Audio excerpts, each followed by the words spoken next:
huh? Okay. Throw him down the middle. You're starting to open up too much. Okay. Throw him down the middle, huh? It's straight right hand left hooks, not around, huh? You got to throw straight right hands at him when he's stepping in. Okay. We're getting too close. You let him get too close for it. Right hand and drill him with that uppercut on the right side. Albuquerque, I'm your champion, Big Bear. Hi, love you. Stay here. Deep breath. Johnny, have fun with him. Have fun with him, son. Have fun with him. I've never heard a corner tell a fighter to have fun. Do you think he needs to clown with him, George? No, they're trying to tell him in his own words, relax. You're the man out there. We believe in you. So go out there and do what you do and have some fun with it. That's the best advice you can give an experienced fighter, especially when you haven't been in training camp a long time with him. Especially a guy who genuinely loves to fight, as Johnny Tapia does. You know what I find myself wondering, guys? All the people in Albuquerque have been building up to this for years, investing their emotions in these two men. And we have a fight that's a beautiful boxing match, but I wonder if it will really satisfy them if it doesn't come to a final conclusion. Well, it should, because it's been a marvelous demonstration of the trained skills of the two fighters. I'm not sure that everybody interested in this fight understands trained skills. This has been a dynamite fight. It's been a terrific boxing match. Oh, man. Hard left hook to the body by Tapia. Crowd trying to lift their man. Danny Romero hanging in. Oh, that was your left hook. Kind of under like with. When you start getting close and not having to throw with energy, you got things in hand. Tapia clowning a little bit, giving the crowd something to have fun with, too. Not only that, you're fighting a young boy. You got to do a lot of things in there to make him think something. Romero has a round and a half. He may need to do something dramatic to pull this fight out, which means at least a knockdown. And he doesn't look like he can get it. Don't count out the possibility of a Romero knockout late. He has twice in his career knocked out opponents in the 12th round. You don't see it all that often. Now Tapia is starting to get his shoulders into the fight. Where not only he's having to run away as before, he's just turning his shoulder slightly. Once a fighter gets that kind of leverage and that kind of confidence, it's hard to get him with a good shot. Jersey Joe Wildcat. Tapia leaving his hands down. Romero taking advantage to pop jabs into Tapia's face. Johnny clowning. Danny scoring. Get back easy, gentlemen. Easy. Watch those heads. Come on.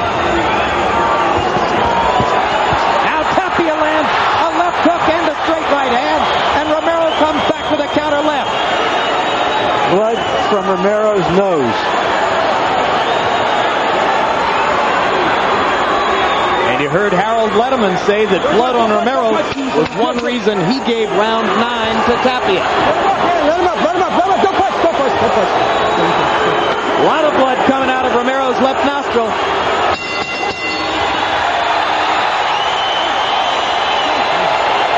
Tapia trying to give Romero a hug as he went back to his corner at the end of round 11. Romero did his best to ignore him. Crowd loves it. Last round. Well, you don't clown on a man and then offer to hug him. Keep the hands up.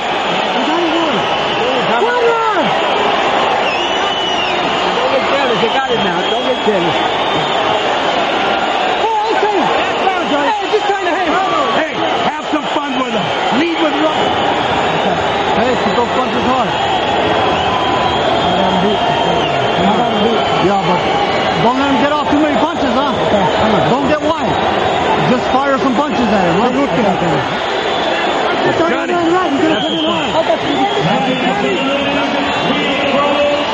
You look like a true champion, son.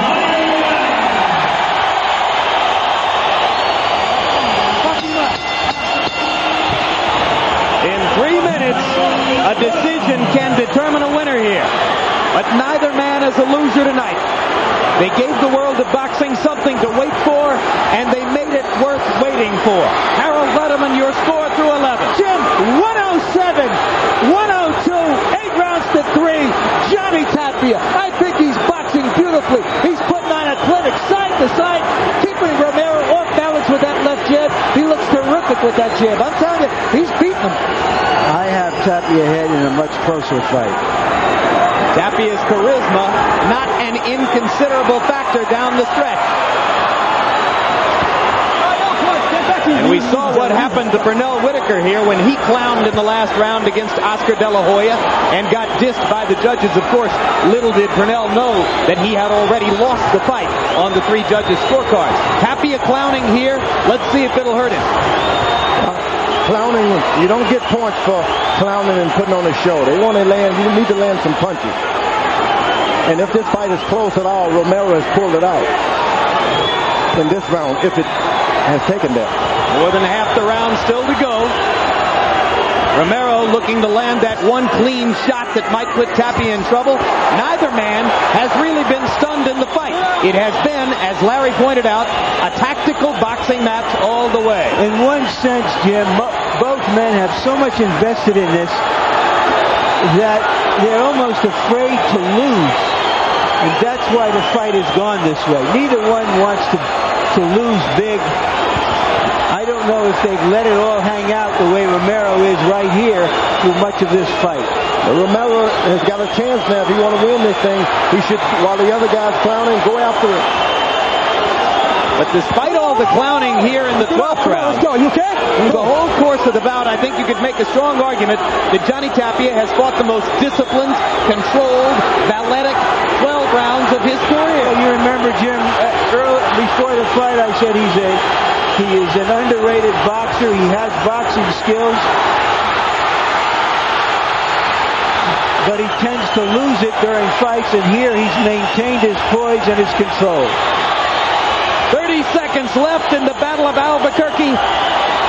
All of New Mexico now rises to await the final decision. Boy, I wouldn't want to be a judge of this fight.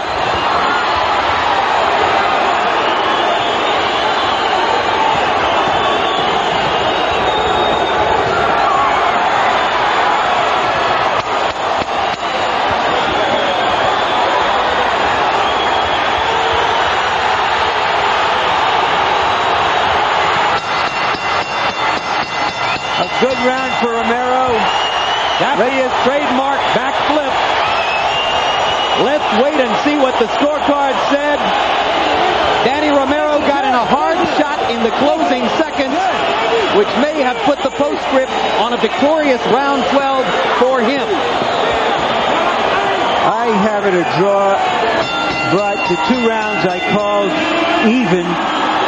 If the judges gave it to either guy or either fellow got both rounds, that man will win, and that presumably would be Tapia.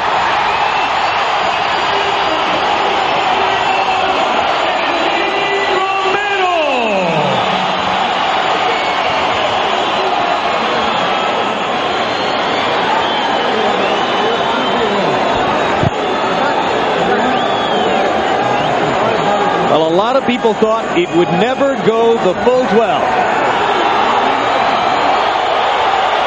But it did.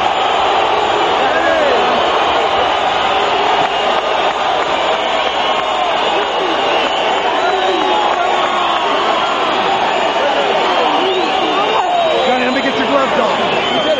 Harold, your final scorecard. Jim, let me tell you, I didn't think this was close at all. What an absolute beautiful performance by Johnny Tapia. He boxed, he moved, he doubled his shots, the hooks to the body. He kept Romero off balance. A big puncher like Romero, like George Foreman, like anything puncher, has to land a big punch. He didn't do it. It was all Tapia. Tapia deserves this fight. His crazy life came to a beautiful conclusion, and a nice job by referee Mitch Halpern. Let's go to ring announcer Mark Barrow for the official decision.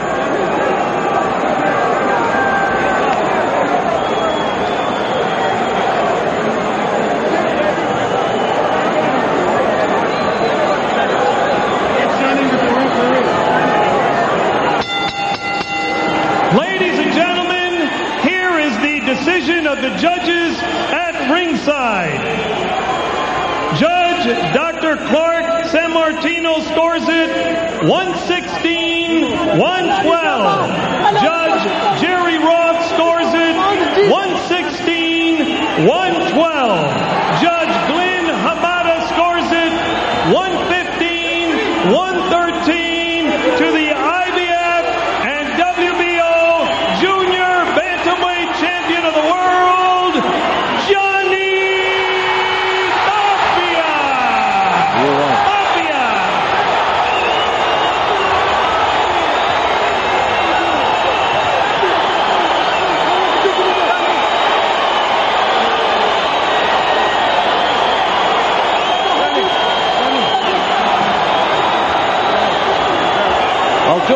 and the spirituality of this moment can't escape a guy like you.